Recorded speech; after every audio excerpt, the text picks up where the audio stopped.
पूरे मुल्क में अफरा तफरी है, सियासी लड़ाई अपने उरूज पर है। 2 असेंबलियां तहलील हो चुकी हैं, महंगाई ने लोगों की कमर तोड़ दी है।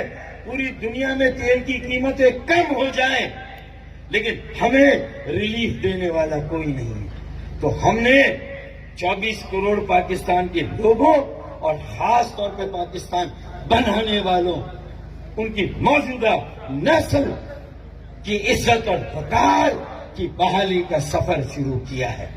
और मुझे यकीन है कि हम बड़े अगर आपस में कहीं फिर खुदा ना खास्ता अगर उलझ भी गए तो ये कारकुनान हमारा मुहासबा करेंगे और हमें किसी तौर पर उलझने नहीं देंगे, क्योंकि मैंने जो इस पिंडाल में माहौल देखा है कि आप इस तहरीक के वारिस हैं, अमीर